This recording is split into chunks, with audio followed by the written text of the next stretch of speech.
My grandfather made me swear to guard the ridge before he died. Not in a dramatic way.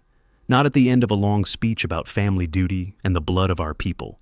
He did it the way he did everything. Quiet, plain, sitting on the back porch of his farmhouse in Shannon County, Missouri, with a glass of sweet tea sweating in the August heat. Watching the tree line at the edge of his property, the way a man watches a door he expects someone to come through eventually. He said, "Cal, there are things up on that ridge that don't get disturbed. You hear me? You manage this land. You keep people off that upper hollow, and you don't ask why."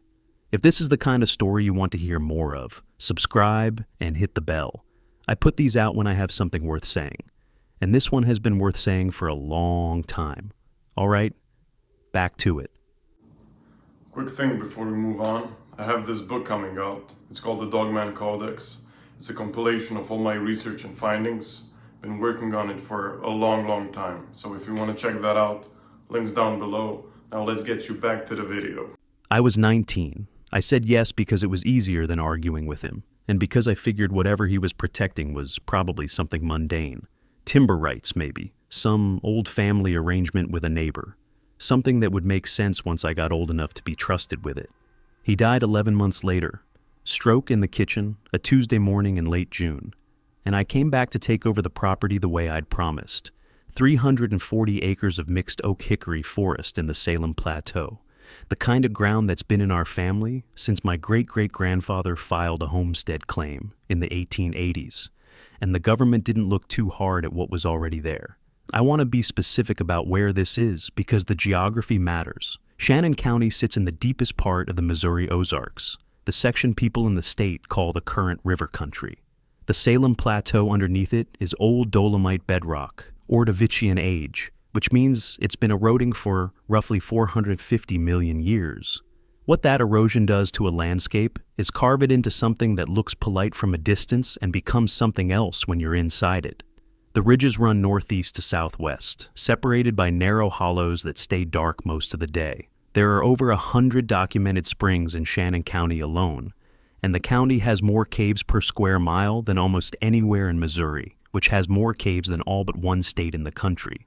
Missouri calls itself the Cave State, and they're not wrong. The karst underneath that limestone dissolves slowly for millennia until sections collapse, creating new chambers, new passages, new dark that nobody has mapped yet. My family's ridge is on the southwestern edge of Mark Twain National Forest. The upper hollow, the one my grandfather told me to keep clear, runs between two flat-topped ridges about 800 feet above the valley floor and empties into a blind draw that dead ends against an exposed limestone bluff. There's no trail up there. There hasn't been a trail up there since before I was born. The ground cover is dense, second-growth timber mostly, with patches of cedar and short-leaf pine that close in tight enough in places that you have to turn sideways to get through. In the hollow itself, the trees lean. Not much, but measurably.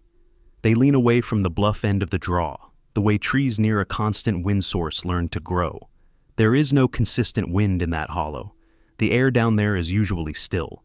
I want to tell you that I figured this out on my own, that I did some kind of systematic investigation and arrived at the truth through careful observation. That's not what happened. What happened was Earl Booth. Earl is 72 years old, born and raised 4 miles from my property, and he was one of my grandfather's oldest friends.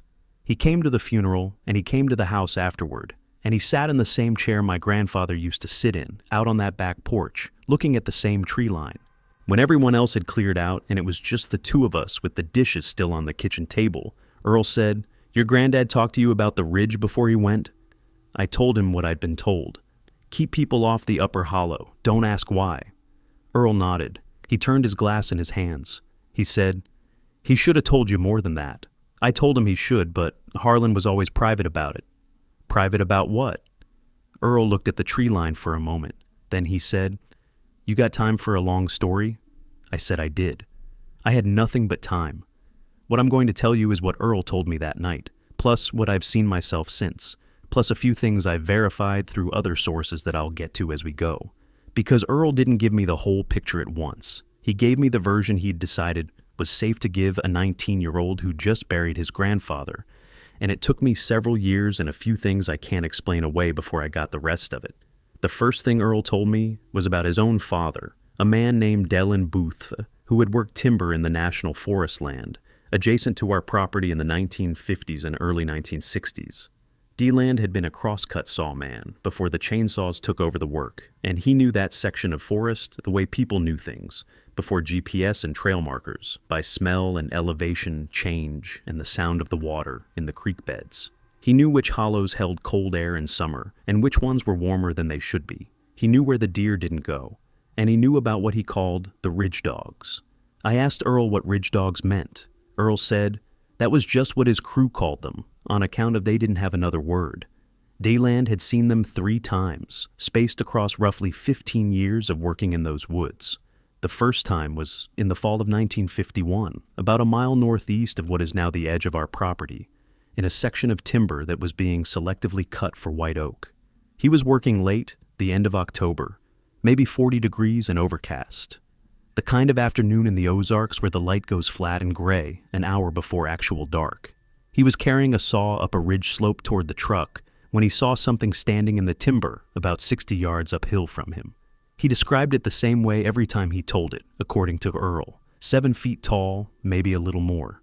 Dark fur, coarse looking, the way a boar's coat looks when it's wet. Standing upright on its back legs, which were not built the way human legs are built. The knees bent slightly differently. The proportions of the lower leg to the upper leg were wrong, longer from knee to foot than they should have been on something bipedal. It was standing completely still, facing D-Land, watching him. And the face. D-Land said the face was the part that stayed with him. He said he'd seen enough wildlife in those woods to know what a bear looks like from 60 yards. And he knew what it looked like when a bear stood up on its hind legs. He'd seen that twice. This was not that. The snout was too long and too narrow for a bear. The ears were set too high and were too mobile, tracking independently like a dog's ears, but larger. The eyes caught no light the way animal eyes catch light at dusk, that reflective shine. They were just dark, and the thing about them, the thing D-Land said he couldn't get past in 30 years of thinking about it, was that they were looking at him the way a person looks at a person, taking a measurement, making a decision. Earl said his father told that part of the story with a very specific word. He didn't say the thing was looking at him. He said it was reading him. That's the word D-Land used, reading, like a man reads a posted sign to figure out whether he's allowed to pass. What D-Land also mentioned, and what Earl said he didn't usually lead with, because it sounded too strange even in the context of the rest of it, was the smell. He said the air near the thing had a smell he'd never been able to place anywhere else in his life. Not rot, not animal musk, not the sour iron scent of a black bear, which he knew well, something older than any of those. He said the closest he could come to it was the smell of a cave interior, deep cave, the kind of damp mineral cold that sits in the air when you push back past where the daylight reaches. But warmer than a cave and organic, like something breathing slowly in a space that had been sealed a very long time. The wind was coming from uphill, from the direction of the thing, and D-Land caught it for maybe 3 or 4 seconds before it moved. He said it hit him in the face like a hand pressed flat against his nose and mouth, and his body's response was immediate and total. Not fear exactly, something below fear, something that bypassed the thinking part of his brain entirely and went straight to whatever part of a person is still just an animal in the dark. He stopped walking. He stopped breathing. He stood completely still, the way prey stands still when it knows it's been seen. Not because he decided to, but because his body decided for him. It turned and walked back into the timber, not running, walking, taking its time. It made almost no noise. D-Land never told his crew. He didn't want the work stopped, didn't want the questions, didn't want anyone going up to look at where it had been standing. He just went to his truck and drove home and sat in his kitchen for a long time. The second sighting was 4 years later, 1955. Different section of forest, about half a mile from the blind draw at the end of our upper hollow. He was with another timber worker that time, a man named Rudy Carr who has been dead since 1987 and can't confirm or deny any of this. Both of them saw it, at dusk, standing at the edge of a clearing for about 45 seconds before it moved back into the trees. Rudy said something afterward that D-Land always remembered. He said, "Whatever that is, it's been here a long time." D-Land said he thought Rudy meant longer than the timber operation. He He later decided Rudy might have meant longer than anything. The third time was 1966. That time, D-Land was alone on our family's land, walking the fence line between our property and the National Forest section with my grandfather. Not D-Land's land, not his business to be on. But my grandfather had asked him to come up and have a look at something in the upper hollow, a spring that had shifted course and was flooding a section of fence. They were walking back out, early morning, maybe 30 minutes after sunrise, when something moved in the cedar brake about 30 yards to their right. D-Land turned. My grandfather didn't. He kept walking and said, without looking up, "Don't stare at it." D-Land caught only a glimpse. Dark shape, upright, tall, gone in seconds. He asked my grandfather about it on the walk back to the truck. My grandfather said, "They've always been here, long before us. They don't bother the land, and we don't bother them. That's the deal." "What kind of deal?" D-Land asked. My grandfather said, "The kind that holds as long as both sides keep it." He never said another word about it to D-Land. They worked the fence line. They fixed the spring diversion. They drove back to the farmhouse and ate lunch. And that was that. Now. Earl told me all of this in roughly the order I've just told it to you. On a warm August night on my grandfather's porch, with the tree line going dark as the sun dropped behind the western ridge. He told it matter-of-factly, the way people in that part of the country tell things. No performance, no building to a punchline, just the information laid out plain. When he was done, I sat there for a while. "You've seen them?" I asked. "Once," Earl said. 1973, up near the bluff.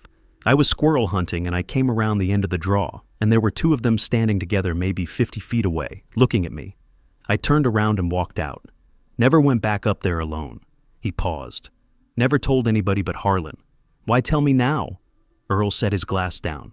"Because you're the one who has to keep the deal now, and you need to know what you're keeping." I want to stop here and tell you something about how I processed all of this at 19 years old. I didn't believe it, not fully. I thought Earl was old and that he'd been telling this story to himself for so long that it had become real in his memory. I thought my grandfather had been a private man who had a private reason for keeping that hollow clear and had dressed it up in something mysterious so nobody would push him on it. I thought D-Land Boothie had seen a bear standing up, the way bears do, and that the story had grown in the telling over decades. I believed all of those reasonable things. And then I spent 2 years on that property, alone mostly, managing the fence line and the timber stands and the creek banks, and by the end of those 2 years, I had stopped believing any of them. The first thing I noticed was the sound, or rather, the absence of it. The upper hollow goes quiet in a particular way when you get past the cedar break, past the point where the ground starts rising toward the blind draw. The birds don't stop all at once. They don't make a noise and then go silent the way they do when a hawk passes over. They just thin out gradually, one species at a time, until by the time you're 200 yards from the bluff, there's nothing. No insects in summer, no wind sound. The sound the place makes is the sound of air in a space that something large has recently vacated, if that makes any sense to you. A waiting quiet. I tried to tell myself it was the topography. The blind draw creates a pocket of still air.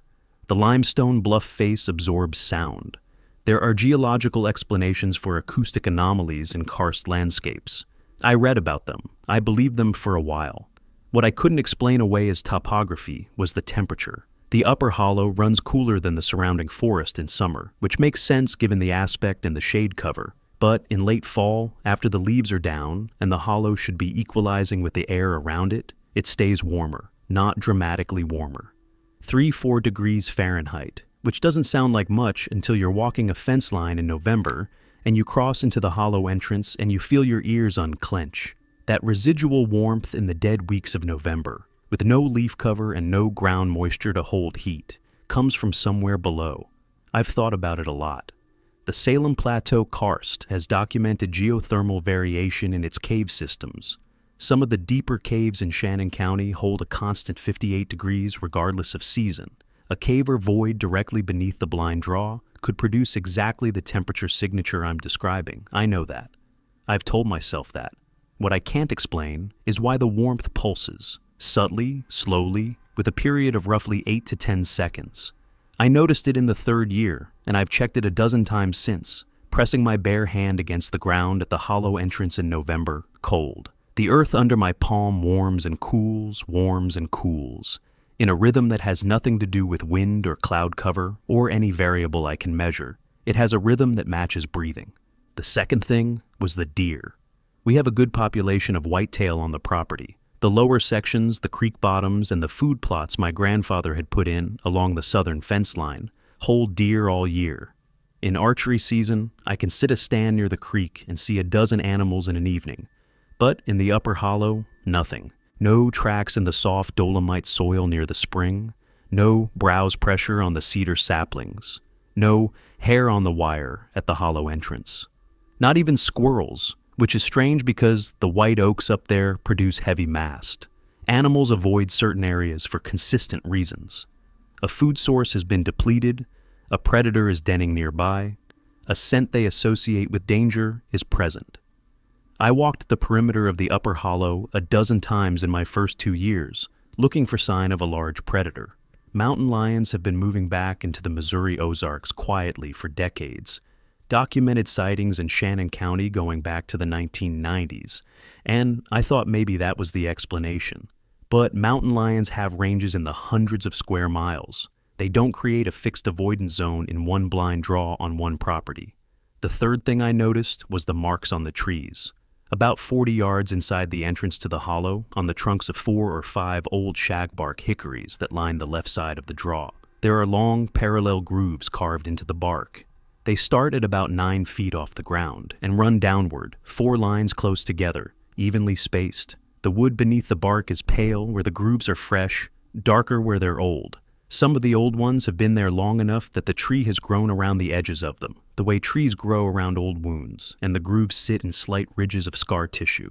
I measured the height of the lowest mark and the highest mark on the freshest set, 9 feet, 2 inches to 5 feet 4. An animal, leaving claw marks on a tree to mark height, would start at its maximum reach and drag down.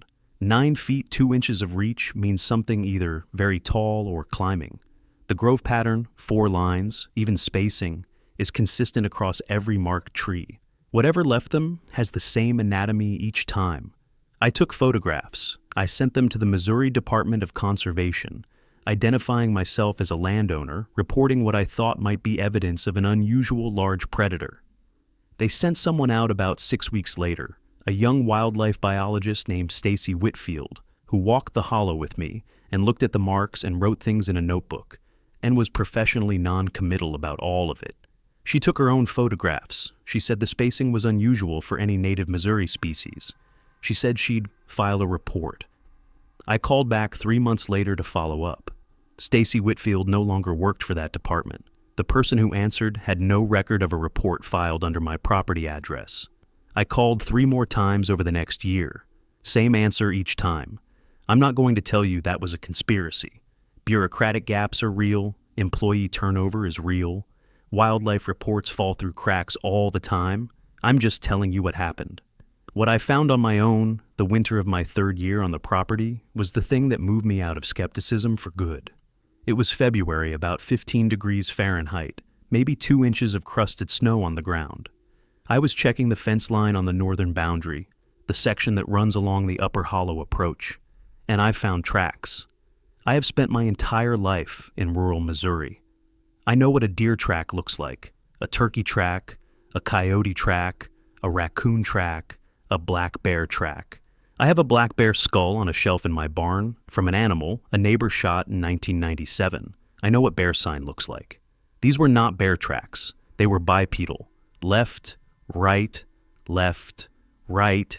in a straight line running parallel to my fence line and then cutting 90 degrees into the upper hollow. The individual track was roughly 17 inches long, narrower at the heel than a human foot, with 4 toe impressions at the front and a claw point ahead of each toe, the way a large canid leaves a claw mark, but deeper and more widely spaced.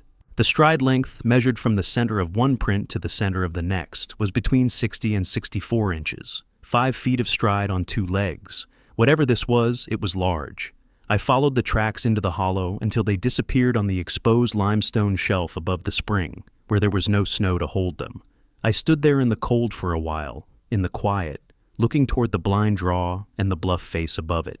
Then I went home and called Earl Booth. He came out that afternoon, drove his old Silverado up the track to the property line, and walked the fence with me back to where the tracks turned into the hollow. He stood there and looked at them for a long time without saying anything. "Yep," he said finally. "Yep, what? That's them." He turned and walked back toward the truck. "Earl, I need more than that." He stopped. He turned around. He looked at me the way he'd looked at me on the porch that first night, 3 years earlier, doing some calculation about what to tell and what to hold back. "Sit down," he said, gesturing at the tailgate. I sat down. He sat next to me.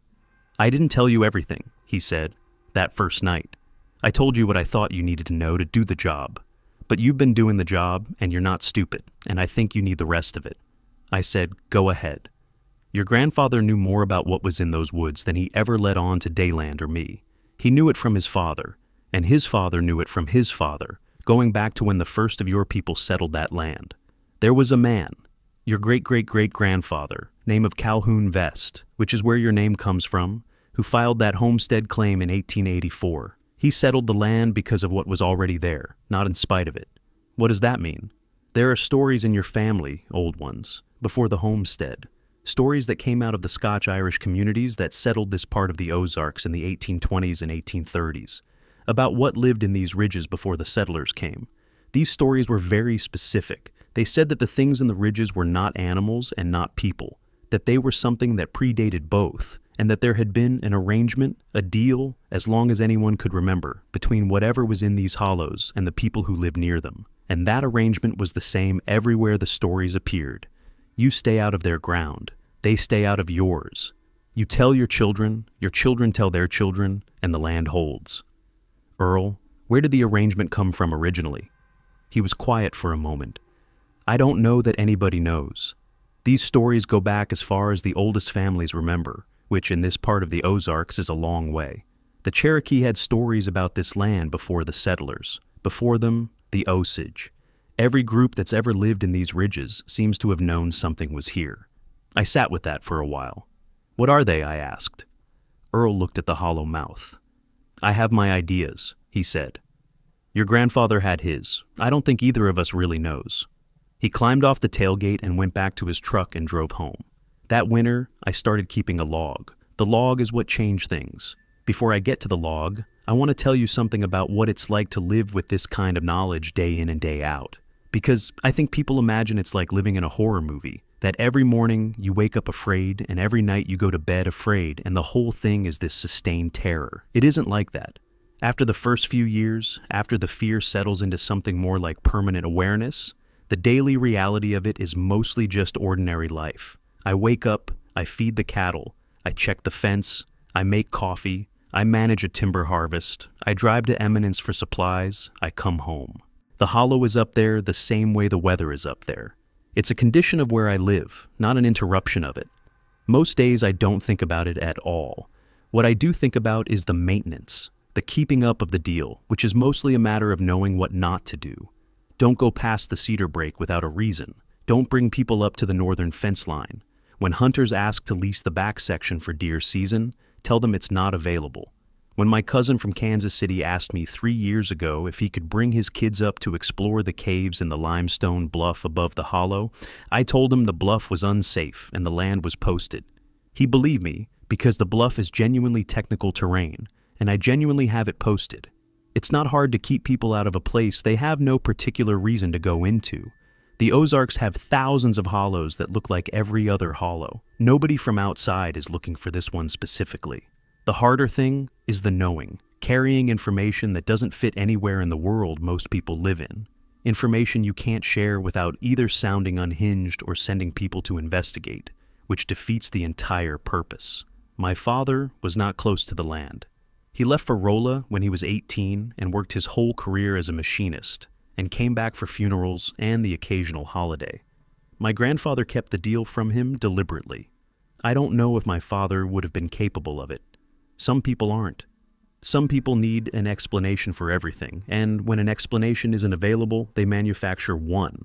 And the manufactured ones are usually the dangerous kind, either dismissal or obsession, neither of which does any good up on that ridge. I am not an obsessive person by nature. I grew up in this country. I understand that land has its own logic and that human understanding of it is incomplete even now, even with all the science we have. The Ozarks have been karst dissolving and cave forming and spring shifting for 450 million years. They have ecological mysteries that are genuinely mysterious, the kind that get written up in journals. The Ozark cave amphipod wasn't described to science until 1969.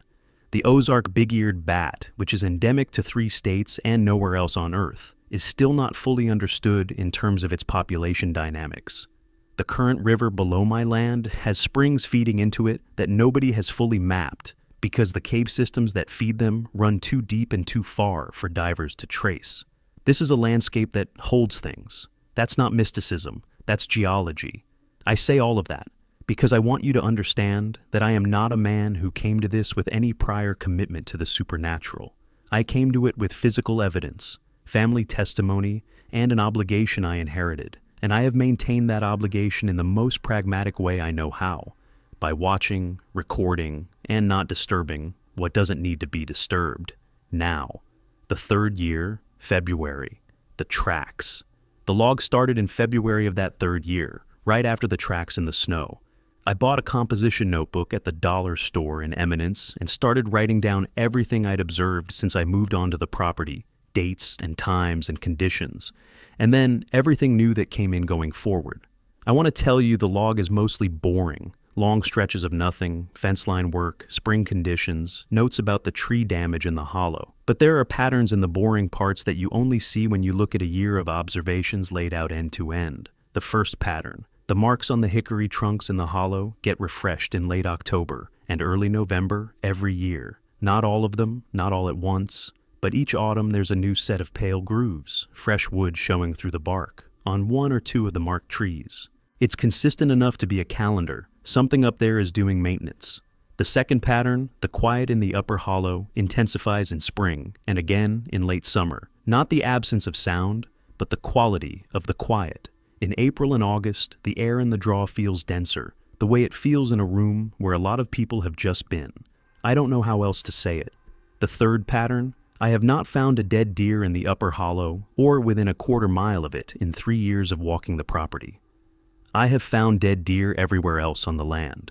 Hunting pressure from the adjacent national forest, predation, disease, vehicle strikes on the county road at the southern boundary. But not in the hollow and not near the approach to it. Something about that area is preserved from normal mortality. And I don't have an explanation for that doesn't involve an active intelligence. Those are the patterns. The events are different. There have been 7 that I'd call significant in the years since I started the log. The first was in May, 4 years ago, around 11 at night.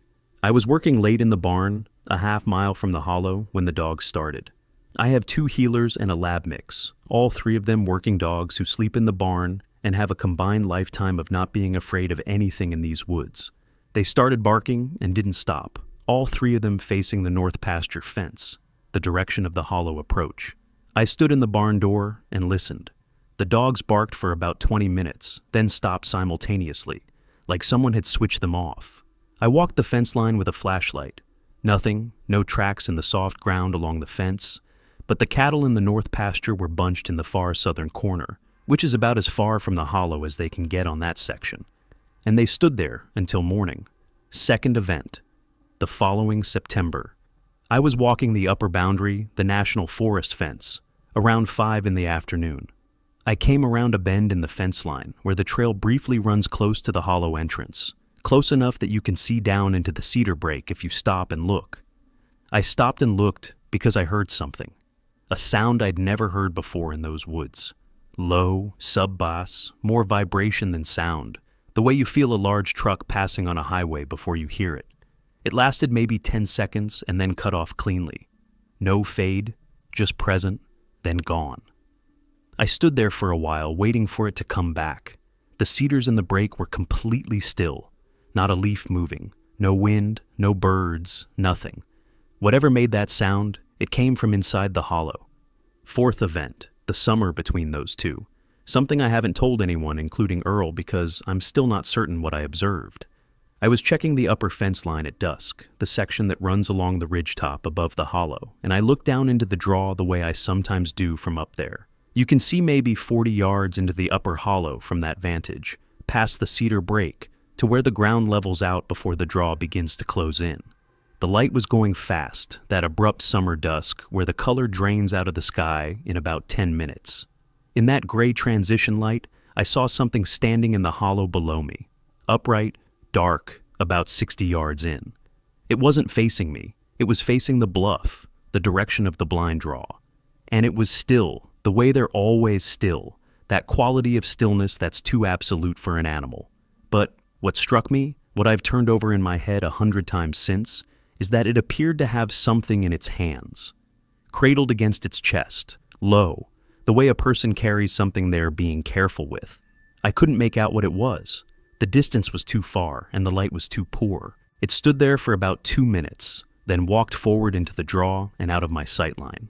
I don't know what it was carrying. I don't know if what I saw was real or a trick of bad light on brush, but I wrote it down that night exactly as I saw it, and it's in the log. And I look at that entry sometimes, and I think about what it means for something to carry an object, to hold something carefully, and I don't have a framework for it.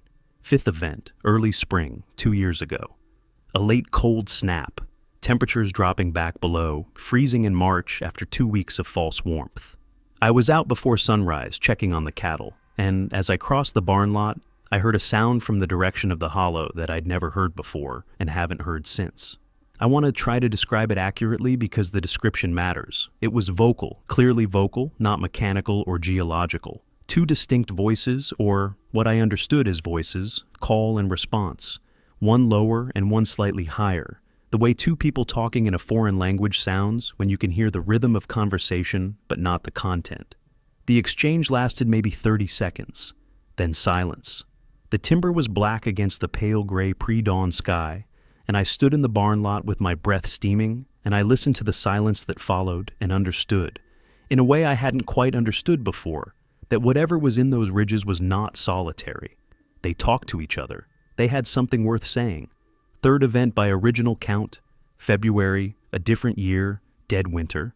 I'd been hauling hay all day, and I came in after dark and was coming up the track to the farmhouse when the truck's headlights caught something on the barn door. I stopped the truck and sat for a second, looking at it. Then I got out. On the barn door, the side that faces north, facing toward the upper hollow, there were marks. 4 parallel lines, claw marks, identical in spacing to the marks on the hickory trees in the hollow. They started at 9 feet off the ground and ran down to about 5 feet, through the old paint of the door, into the raw wood underneath. Fresh. The wood was pale and clean-smelling. I stood in the cold in the barn dooryard and looked at those marks for a long time. Something had been on my property, at my barn, in the dark while I was working. And it had left me a message, or what I understood to be a message, the same mark that appears on the trees in the hollow. You know these marks. We know you know them. We're still here. I called Earl the next morning. He came out, looked at the door, didn't say a word for about 2 minutes. Then he said, "That's new. What does it mean?" "I don't know, Cal. Nothing like that's happened to your people before. At least nothing anyone told me about." "Is it a warning?" "I don't know." He turned the truck around and went home. I've thought about those marks almost every day since. Whether I did something wrong, whether the deal got broken somewhere. I keep coming back to the same thing, and I want to be careful about saying it because I'm not a man who goes in for the dramatic interpretation when a plain one exists. But nothing on my land has changed. Nobody else has been on the property. I haven't gone into the hollow beyond the cedar break in years. I keep the deal, which means either the marks were a reminder, not a warning, or something else changed, something outside my land. This is the part where I have to tell you about the Book of Enoch. I want to be upfront about how I came to it, because I don't want you to think I was looking for a supernatural framework to fit my experience into. I wasn't. What happened was, I mentioned, in a conversation with a woman named Lena Cahill, who teaches Old Testament literature at a small college outside of Rolla, what I had been told by Earl about the age of these stories in the Ozarks, and she asked me a question I wasn't expecting. "Have you ever read the Book of Watchers?" I said I hadn't. She said, "It's a section of the Book of Enoch, 1st Enoch specifically. It's not in the canonical Bible, but it's one of the oldest Jewish religious texts we have. Multiple copies of it were found among the Dead Sea Scrolls. discovered in 1947 in the Qumran caves near the Dead Sea. Parts of it have been dated by scholars to the 3rd century BCE, and some sections may be older than that. The full text was preserved for centuries in Ethiopia, in the liturgical language Ge'ez, and wasn't widely available to Western scholars until an Ethiopian copy was brought to Europe in the 1770s and translated into English in 1821. It was treated as a curiosity for most of the 19th century, and then largely ignored until the Dead Sea Scrolls confirmed it was in wide circulation in ancient Jewish communities. She let that sit for a moment, then continued. The Book of Watchers, which is the first major section of 1st Enoch, chapters 1 through 36, describes a group of beings called the Watchers. The name comes from an Aramaic root, meaning those who stay awake, or those who do not sleep. They are divine beings assigned originally to watch over humanity. The text describes 200 of them descending to a place called Mount Hermon, making a pact among themselves to take human wives and share forbidden knowledge with people. Their offspring with human women were the Nephilim, which the text describes as giants of great stature, hybrid beings that were neither fully human nor fully whatever their fathers were. The Nephilim are described as violent, consuming, eventually destructive to the earth itself. The text says they turned on humans and on animals and on each other. I asked her what happened to them. The flood. The Nephilim are destroyed in the flood, according to the text. But before that, 4 archangels are sent to deal with the Watchers who transgressed. Azazel, described as the most corrupt among them, is bound hand and foot and cast into a pit in the desert, covered with darkness, to wait for a final judgment. The other transgressing Watchers are similarly imprisoned. She paused. But there's a second group, the loyal Watchers, the ones who didn't transgress. Their role in the text is to enforce the binding, to maintain the imprisonment of the ones who fell. The text is not entirely clear on the mechanics of this. It's an ancient document and not a technical manual. But the implication is that the loyal Watchers are still operating, still keeping the bound ones contained, still on duty. I told her that was an old religious text, and this was rural Missouri. She said, "I know, I'm just asking you to sit with the description." She then said something that has stayed with me longer than almost anything else in this story. She said, "The reason I take the Book of Enoch seriously as a document, regardless of its supernatural claims, is because of how specific it is. It doesn't describe the Watchers vaguely. It gives them names, it gives them assignments, it gives them a physical presence on the earth that is distinct from standard angelic descriptions in other texts.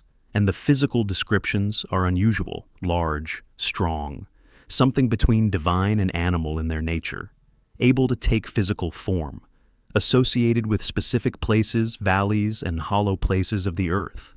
That specificity either comes from a very active imagination or from something people were actually reporting from actual encounters and trying to fit into the only framework they had available.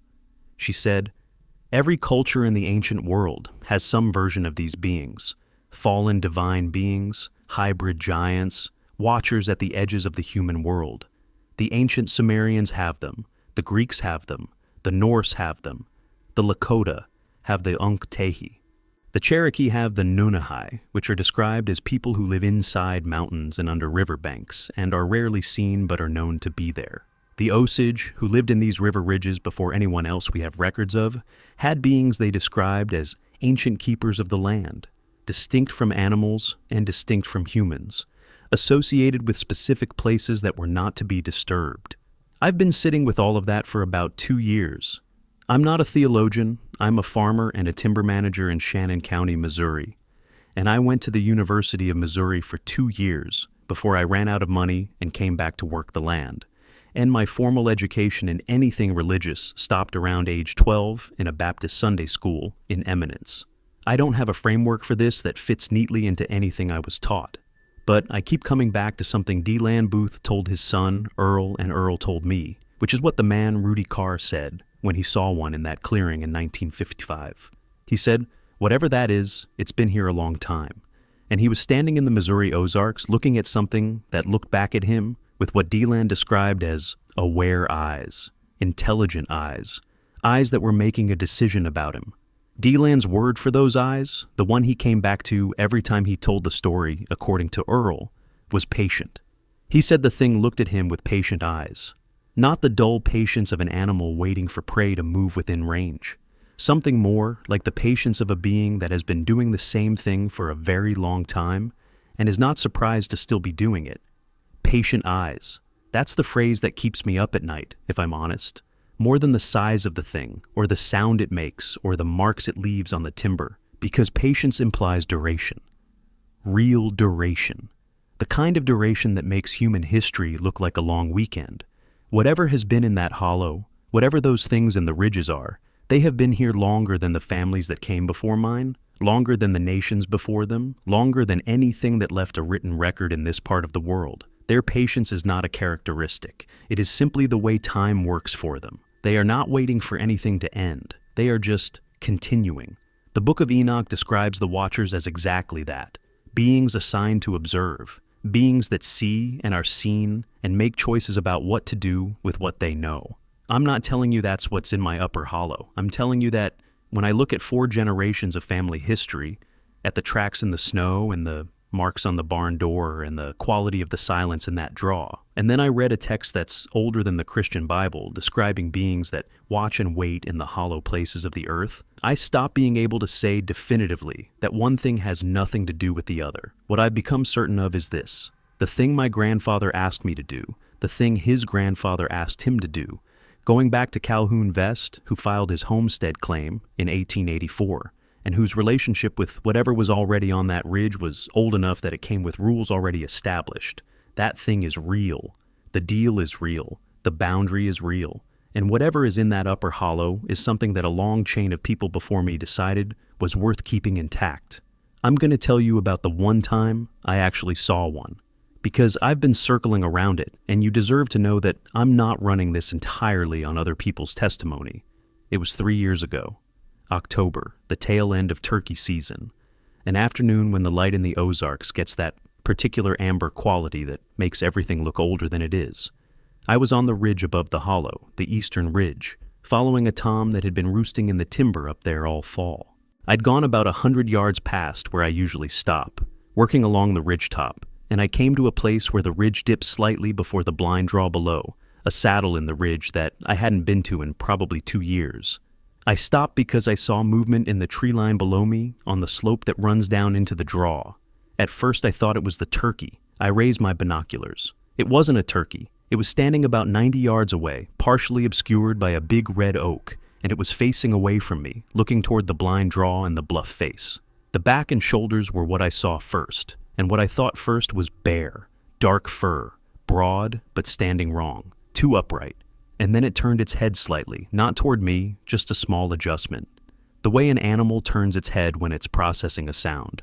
And I saw the profile. The snout was long and tapered. The ear was set high and was swiveling like a radar dish, slowly sweeping arcs. I did not move. I barely breathed. It stood there for maybe 2 minutes, long enough that I had time to go through every rational explanation twice. Too upright for a bear. Too large for a coyote by a factor of 4. Too obviously on 2 legs, the shift in its weight while it stood, the balance, was bipedal. Then it stepped forward, 1 step, and I saw its left arm swing, and the arm was long, proportionally much longer relative to its torso than a human arm, hanging nearly to its knee.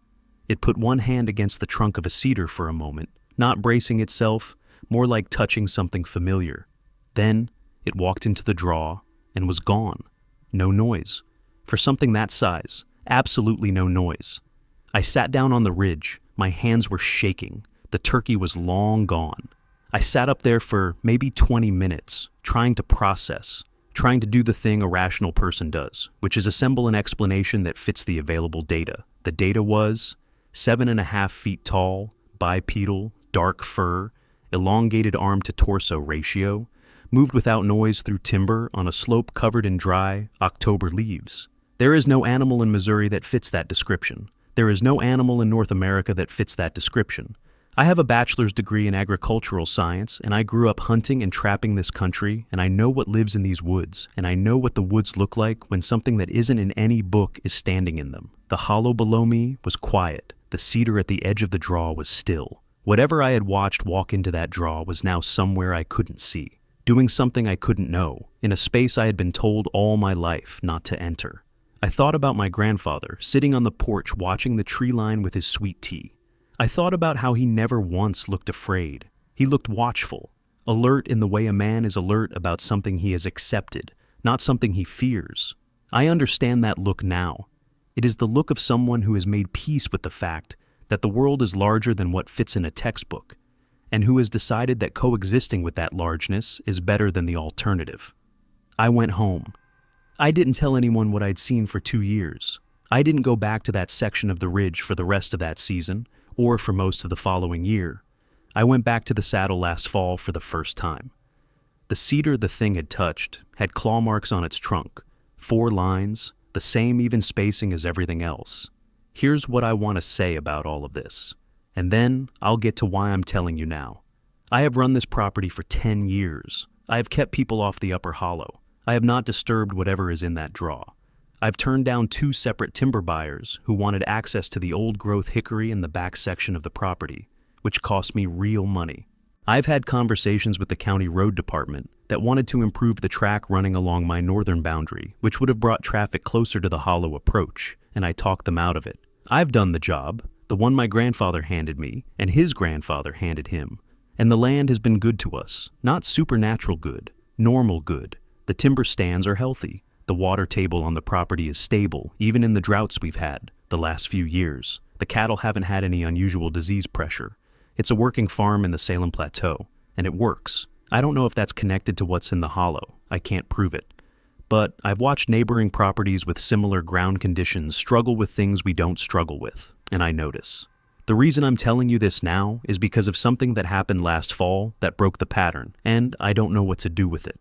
A man came to my property in September. He found the gate at the end of my access road, the one with the no trespassing sign and the state land survey markers, and he went through the gate and came up the track to the house. He was driving a late model pickup with Missouri plates, and he had a business card from a company I'd never heard of, based in Jefferson City, that described itself as a natural resource consulting firm. He said his company had been hired to evaluate timber and mineral rights in a corridor of private lands adjacent to Mark Twain National Forest, including my property. He said my land had been identified as having significant karst cave potential that might be relevant to some kind of aggregate evaluation.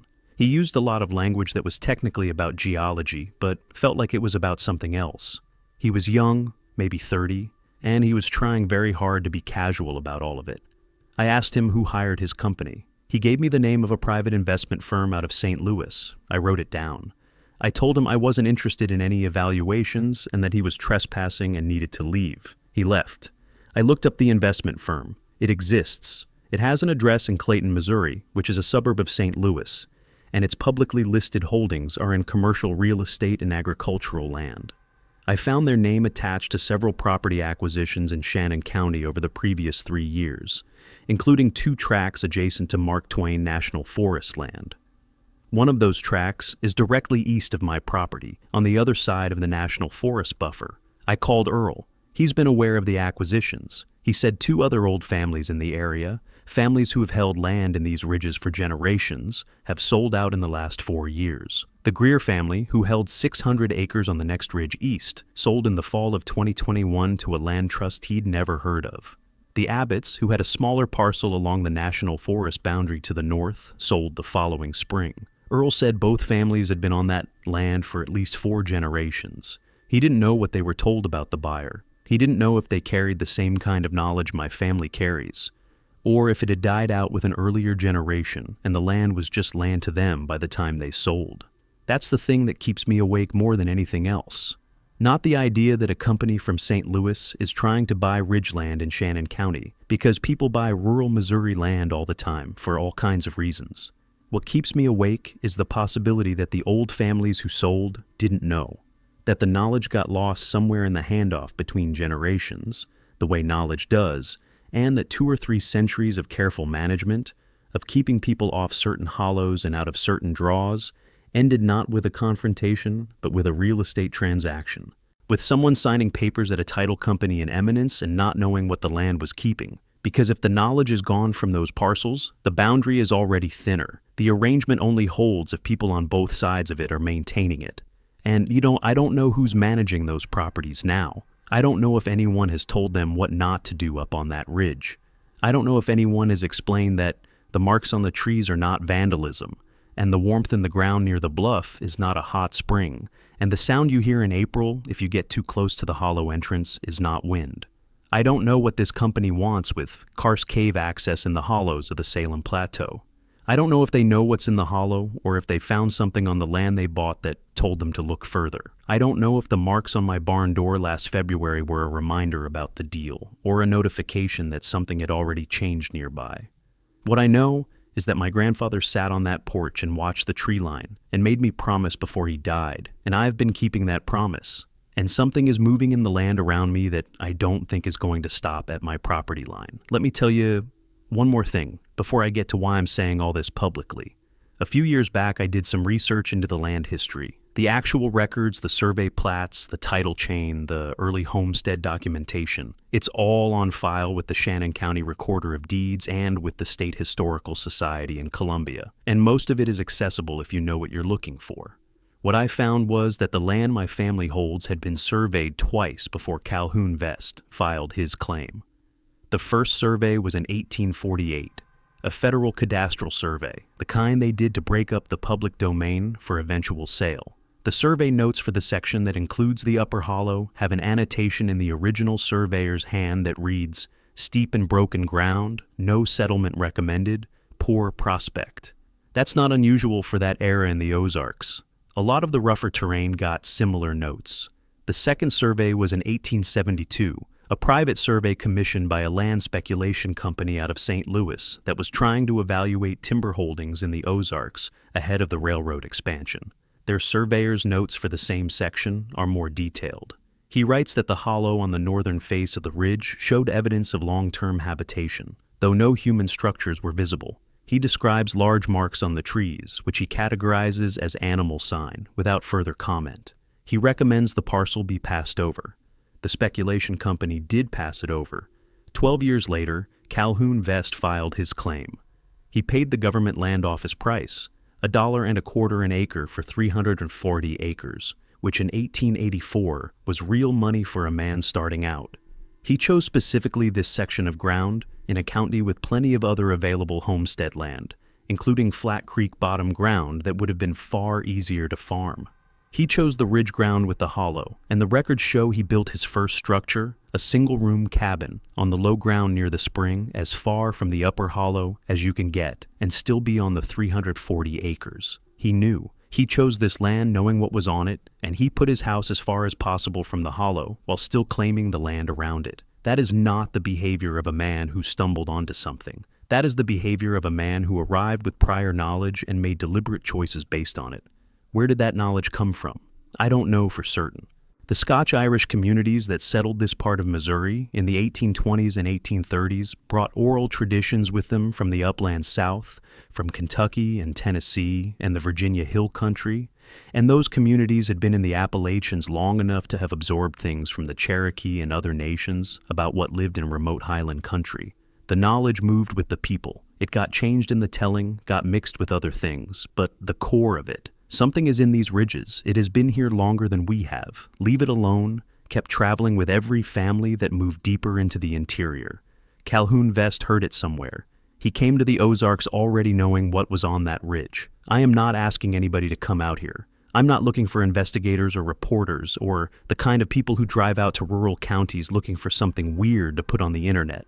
The last thing this hollow needs is attention. The reason I'm putting this out there is Earl. Earl is 72. And he's the last person I know who carries this knowledge from the previous generation.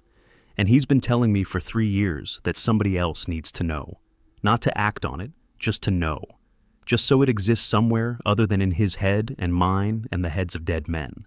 Because if something happens to me, or to Earl, or to the property, the next person who comes to that land and finds those marks on the hickory trees, and hears that sub-bass hum from the hollow and looks at the barn door, and doesn't understand what they're looking at, they need to understand that the deal is not theirs to end. They need to understand that what's in that draw has been there longer than the county, longer than the state, longer than the settlers, longer than anything that came before them in these ridges. and that the agreement those things operate under with the people who live next to them is older than most things we consider permanent. Don't go into the upper hollow. Keep the boundary. Tell your children. That's the deal. That's what it is. My grandfather knew it. His grandfather knew it. The man named Calhoun Vest, who set foot on that land in 1884 and found it already spoken for, he knew it. Whatever the Book of Enoch calls these things, whatever the Osage called them before the settlers, whatever Dalen Boothie's logging crew called them, because they didn't have another word, they're in those ridges. They've been watching a very long time. And as far as I can tell, the only thing that's ever kept the arrangement intact is people on my side of it doing exactly what they were told. I'm still doing it. I don't know how much longer the land stays in my family. I don't know what that investment company out of St. Louis is going to do. I don't know what changes when the knowledge gets broken. The only thing I know for certain is what Earl told me on that porch the first night, which is what his father told him and what my grandfather told his father. The deal holds as long as both sides keep it. I'm keeping it. The tree line goes dark early in October. Every evening I watch it from the porch, the same way my grandfather watched it, the same way every man in my line has watched it, waiting. I haven't seen anything move in weeks. That's either fine or it's not. There's more. I've been holding it back because even now, even after 10 years of this, some part of me worries that saying it out loud makes it more real than I'm equipped for. But it needs to be said. About 18 months ago, maybe a little more, I started hearing things at night. Not the sub-bass hum from the hollow, not the cattle alarm, not any of the sounds I'd cataloged over years of paying close attention to what this land sounds like after dark. Something different. Something closer. My house sits on the low ground, the old farmstead site my great-great-grandfather chose because of the spring that rises about 40 yards east of the foundation. Good water, sheltered from the north wind by the ridge above, the classic homestead placement for this part of the Ozarks. The house is wood frame, built in the 1920s, rebuilt twice after fire and tornado damage, and at night in winter when the wind is down, you can hear everything.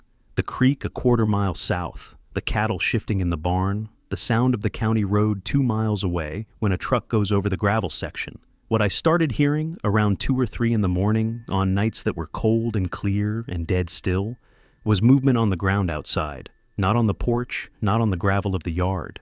On the frost-hard ground of the north pasture, maybe 50 to 70 yards from the house. A slow, heavy, deliberate tread. Footfalls spaced widely, the way the stride length on those tracks in the snow would produce. The first time I heard it, I told myself it was a horse that had gotten out of the pasture and was grazing in the dark. I went out with a flashlight and counted horses. All 4 present. The cattle were bunched at the far end of the north pasture, the same way they'd bunched during the dog alarm 4 years earlier. Standing together in the far corner, facing south, away from whatever was in the near end of the field. I stood in the dark and listened.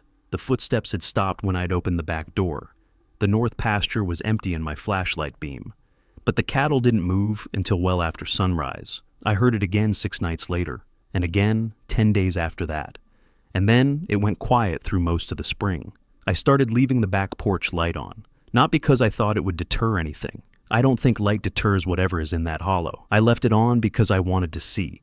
I want to tell you something about what it's like to lie in bed at 2 in the morning in a farmhouse in the Missouri Ozarks and listen to something large cross your pasture. The house is old enough that it settles at night, the wood contracting in the cold, little pops and creaks that you learn to filter out after a few years. The cattle in the barn make sounds all night, shifting weight, pulling hay.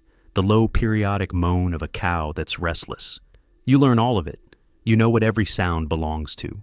So, when something appears in the acoustic texture of the night that doesn't belong to anything you've cataloged, you know it immediately.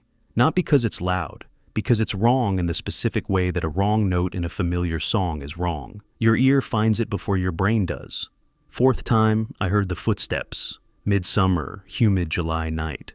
I was already awake. I'd been awake for an hour listening, and I sat in the dark kitchen and listened to something cross the near end of the north pasture at around 2:15 in the morning. It stopped roughly 30 yards from the back of the house.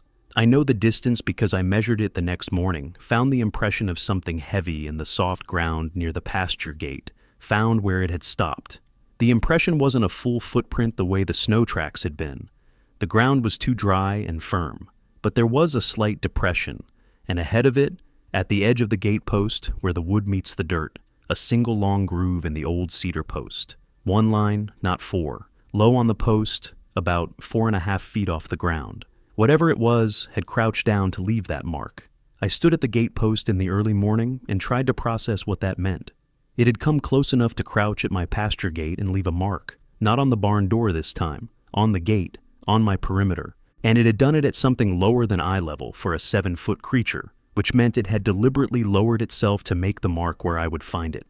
I talked to Earl. He was quiet for a long time. Then he said, "Your grandfather told me once that his grandfather told him the deal had terms, that there were things that would end it, things that could break the boundary and things that could strengthen it, and that some of those things were on their side and some were on ours. What would end it? Crossing into their ground, disturbing what's in the hollow, telling outsiders." I felt something cold move through me. I've been telling outsiders. I told the MDC biologist. I told Lena Cahill. The MDC report went nowhere, Earl said. Lena's an academic who thinks about ancient texts. I don't think those count. I think outsiders means people who come with tools, people who come with intent to go in. But I'm telling this story now, I said. I'm putting it out there. Earl said, "I know. I told you to. I think your grandfather would too if he were here. Because the alternative is, this knowledge dies with us and the next person who owns that land doesn't know anything, and the deal breaks anyway, just by ignorance." He paused. "There's something else," he said, "about what can strengthen it." "What?" "Acknowledgement. Harlan told me that Calhoun Vest, when he settled the land, didn't just agree to stay out of the hollow. He acknowledged what was there. He recognized it. He said something formal about it, or wrote something, I don't know the specifics. But it wasn't just passive avoidance. It was active recognition. And Harlan thought that mattered, that the deal was stronger when it was active, when someone on our side knew the terms and kept them knowingly. He paused again. Then he said, "That's why I've always thought the worst thing would be for this knowledge to disappear. Not because whoever comes next would do something wrong on purpose, but because an ignorant trespass is still a trespass." I asked him if he thought my grandfather had been afraid of them, of the things in the hollow. Earl thought about it for a while. He said, "No, I don't think Harlan was afraid of them. I think he respected them. There's a difference. Fear is about what something might do to you. Respect is about understanding what something is. Harlan understood what they were in the way that a farmer understands weather. You don't fear the weather. You account for it. You work around it. You know its patterns and you build your life to accommodate them. And you don't go out in a tornado because you're not foolish enough to think your opinion of the tornado matters to the tornado." I told him that was maybe the most useful thing anyone had ever said to me about any of this. He said, "Your granddad thought about this stuff every day of his adult life, and he died in his own kitchen of natural causes at 78 years old. That tells you something about what the deal looks like when it holds." I have thought about that conversation almost every day since.